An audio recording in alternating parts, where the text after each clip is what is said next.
Hai guys, kembali lagi dalam kisah remaja di channel Maul Vlog. Sebelum saya bercerita, bantu subscribe, like, share, and komen ya. Dan perlu diingatkan bahwa semua cerita di dalam kisah remaja hanyalah fiktif belaka. Kisah ini hanyalah sebagai hiburan. Jika ada kemiripan, jalan ceritanya itu hanya kebetulan saja. Dan jangan sekali-kali me-re-upload video ini. Kalau ketahuan, hati-hati, akan menjadi masalah bagimu, karena video ini sudah menjadi hak paten milik Maul Vlog channel. Baiklah, kita langsung saja. Cerita ini akan saya beri judul Aku Bukan Milikmu. Langsung saja ya, saya akan baca nih. Haji. Maaf ya teman-teman, flu ini ganggu saya. Hidup bagaikan syair yang melantunkan nada-nada indah, namun meremukkan jiwa, menggetarkan nurani, terkadang syahdu, menyejukkan kolbu, terkadang resah, menorehkan luka. Itulah hidup, karena itu jangan pernah kecewa dan putus asa. Namun, jadilah seperti burung Raja Wali, semakin tinggi ia terbang, semakin indah kepakan sayapnya. Malam itu di sebuah kos-kosan, Surya datang menemui Dewi pacarnya. Hai sayang, selamat malam. Hai juga, selamat malam Mas Surya. Ngomong-ngomong, pada kemana? Sepi amat. Iya Mas, si Siska pergi sama pacarnya. Loh, kamu gak ikut? Ih, Mas Surya gimana sih? Kalau aku ikut, kita tidak akan ketemu. Aku juga sehari saja tidak melihat wajahmu. Rasanya seperti seabad. Makanya, andai saja aku sudah bekerja dan punya banyak uang, saya ingin kita segera menikah. Kamu mau kan menjadi istri aku? Ih, Mas Surya sok sweet banget. Aku mau cium dong. Nanti dulu Mas. Jangan Mas Surya, jangan sekarang. Lalu kapan? Mau sekarang ataupun nanti? Sama saja. Tentu saja berbeda Mas. Tidak, aku maunya sekarang. Mas Surya, kamu mencintai aku kan? Jadi bantu aku buat menjaga kehormatan aku demi kesucian cinta kita. Kita belum menikah Mas. Iya, saya tahu. Kita kan nanti akan menikah. Karena itu, nanti saja kita melakukannya. Aku takut Mas. Kamu takut hamil? Nanti kan aku juga akan bertanggung jawab. Aku takut dosa dan takut kepada Tuhan Mas. Oke. Kamu takut dosa. Ya udah, kalau begitu gak usah pikirin aku. Tapi Mas, aku tidak suka perempuan sok suci seperti kamu. Ya udah, cinta kita bubaran aja, kita putus. tapi aku mencintaimu Mas. Aku tidak mau kehilangan kamu. Tapi kamu benar-benar akan menikahi aku kan? Ya iyalah, tentu saja aku akan menikahi kamu. Karena takut ditinggalkan kekasihnya, akhirnya Dewi pun mau menuruti nafsu Surya yang bergejolak di saat itu. Setelah melakukan perbuatan itu, Surya pun pulang. Tiba-tiba datanglah Siska yang baru saja pulang dari bioskop bersama pacarnya. Siska heran terhadap sikap Dewi. Kamu kok kelihatan murung? Emangnya ada masalah dengan Mas Surya? Iya. Selama ini kamu selalu menceritakan semua masalahmu tentang Mama, Bapak, dan Mas Surya. Tiap kamu merasa bahagia, kamu selalu membagikannya denganku. Dan kini saya ingin kamu bagi juga sedihmu. Ceritakan agar bebanmu itu berkurang. Kamu cinta nggak sama emasmu? Kenapa kamu bertanya itu? Jawab dulu, sis. Ya tentu, saya juga sangat mencintainya. Sangat. Dan demi cintamu, kamu mau melakukan apa aja? Ya kalau menyimpang, ya saya tolak lah. Contohnya seperti apa? Misalnya dia menyuruh saya terjun dari gedung berlantai 70, pasti saya nggak mau lah. Emangnya sebenarnya ada apa sih, Dew? Kalau dia meminta sesuatu yang sangat berharga darimu, kira-kira kamu mau memberikannya tidak? Sekarang kamu bicara yang jelas. Sebenarnya masalahmu apa?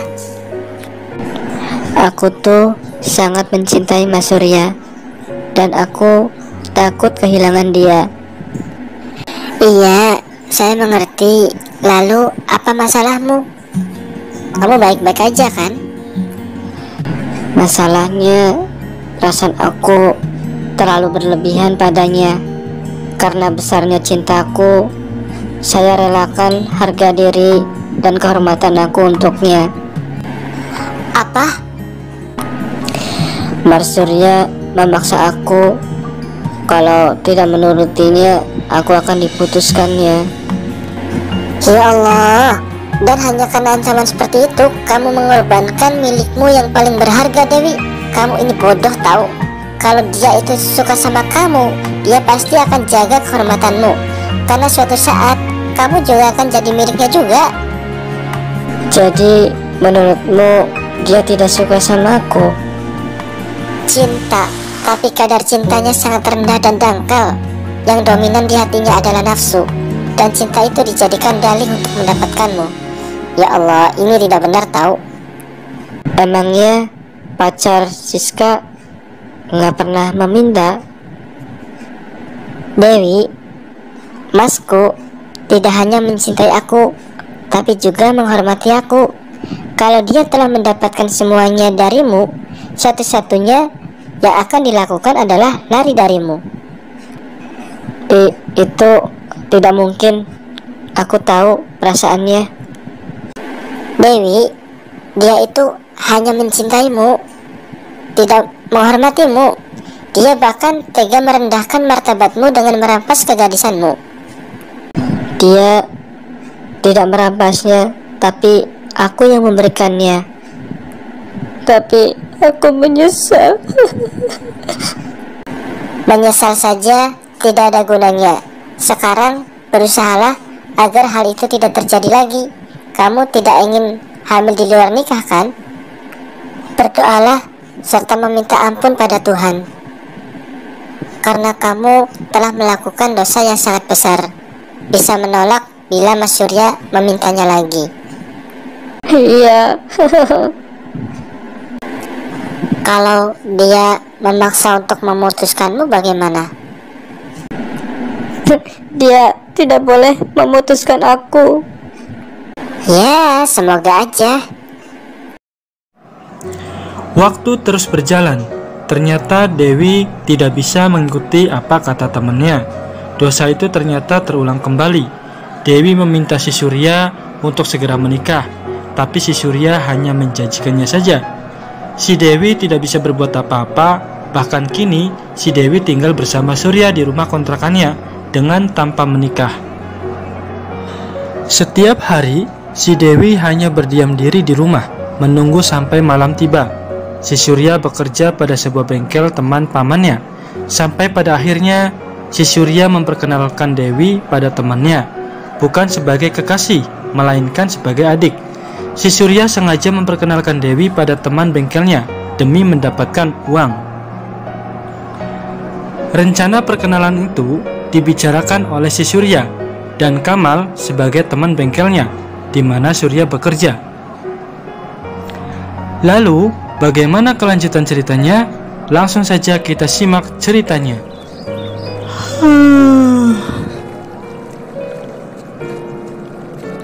Kamal, gimana? Motor aku udah jadi belum? Belum, Julian. Bentar lagi ya. santai aja, duduk aja di situ. Oke bro, tenang, santai aja. Dia anak orang kaya ya? Iya, kaya sekali. Kelihatannya dia belum menikah ya?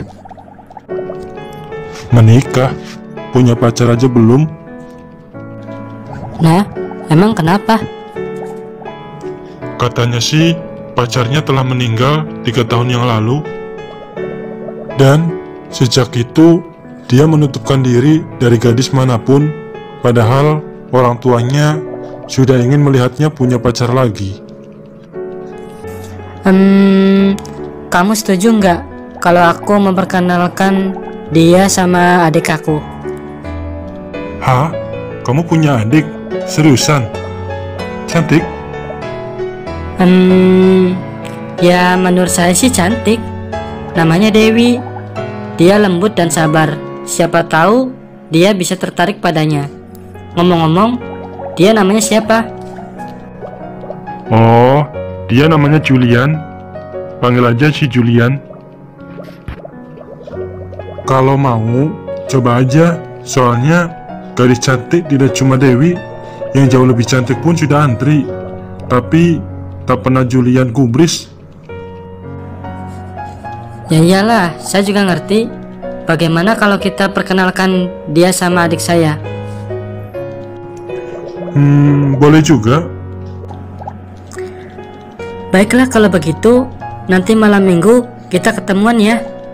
Ketemu di kontrakan aku aja, nanti main ke sana. Oke deh. Insya Allah nanti saya ke sana ya. Akhirnya, kesepakatan itu dibicarakan Surya bersama Dewi. Dewi memang terlalu lugu dan bodoh, tidak bisa berbuat apa-apa. Dia hanya bisa menuruti apa saja keinginan Surya. Si Dewi berdandan cantik dan menunggu kedatangan Kamal ke sebuah pesta ulang tahun temannya Kamal. Kamal pun datang menemui Surya dan Dewi. Assalamualaikum. Waalaikumsalam warahmatullahi wabarakatuh.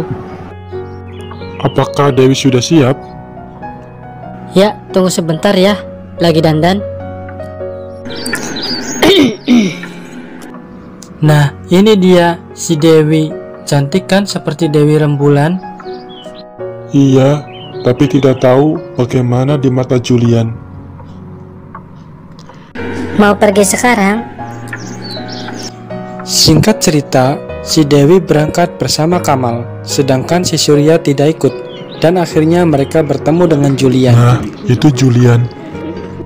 Mari sini, aku kenalin sama cewek baru nih. Kenalin nih, ini Dewi, adiknya temen aku. Hai, namaku Julian, salam kenal ya. Ternyata kamu cantik juga ya. Tidak sama dengan yang dipoto. Iya, terima kasih banyak. Oh iya, sekarang saatnya dansa. Kamu mau turun nggak? Enggak ah, aku nggak bisa dansa. Kalau begitu, aku duluan ya. Andri, kamu temenin si Dewi ya. Baiklah kalau begitu.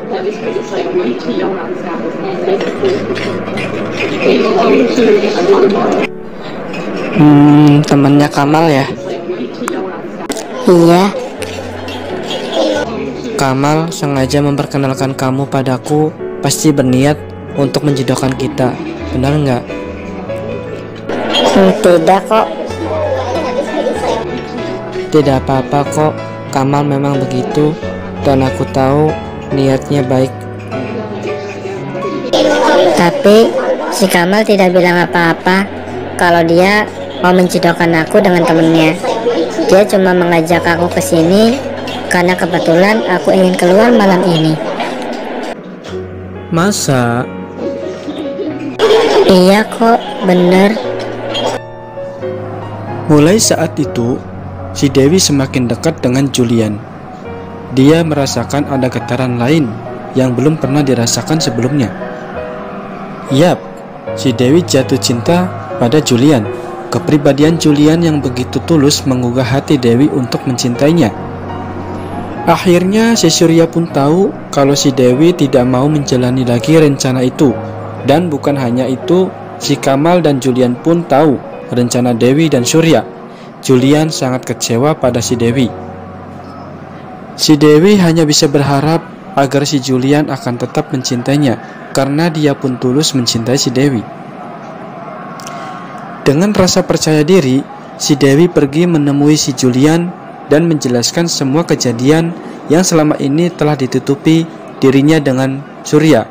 Saat itu, si Julian duduk sendiri di taman.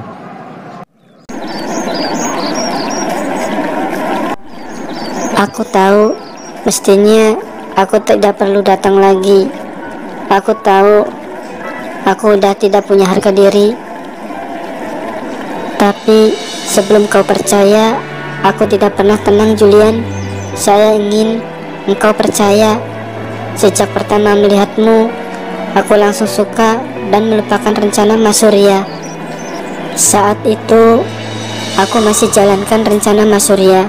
Tapi setelah mendengar ceritamu tentang Adinda, juga setelah merasakan tulusnya cintamu kepadaku, aku ingin lari dari Mas Surya dan ingin hidup bersamamu. Aku mencintaimu, Julian. Bahkan kekuatan cintaku mampu memberiku kekuatan untuk meninggalkan Mas Surya. Dan sekarang Mas Surya telah pergi dari kehidupanku. Ya, aku juga tahu. Kamal sudah menceritakan tentang kepergian si Surya. Lalu bagaimana dengan perasaanmu, Julian? Kenapa kamu ingin tahu? Itu bukan urusanku.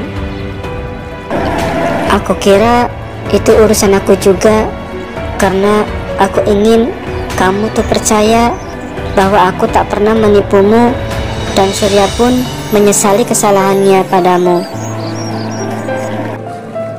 Kalau aku sudah percaya, lalu kamu akan kembali padanya. Tidak, kau terlalu baik untukku. Yang pantas untuk aku harus lelaki sejahat si Surya.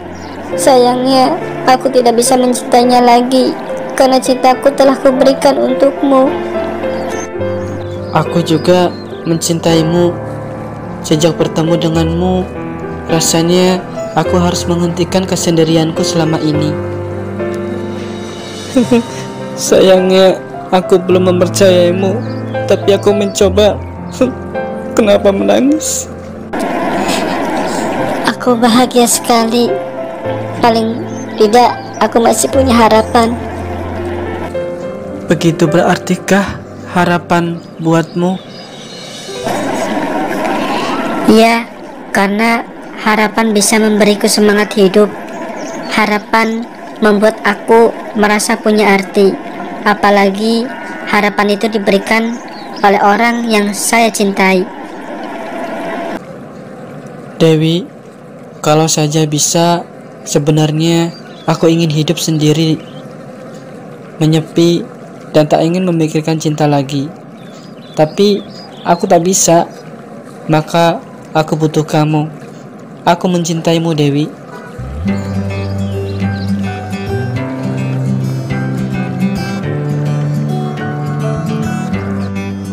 Akhirnya, sekarang Dewi hidup bersama Julianri dan telah melupakan Surya selamanya. Begitu pula Surya telah pergi dari kehidupan si Dewi. Walaupun hatinya masih mencintai si Dewi, kini hati mereka telah menyatu dengan penuh kasih sayang, yaitu cinta murni yang selama ini Dewi dambakan. Semoga cinta yang mereka bina abadi selamanya. Sekian dan terima kasih. Bye-bye.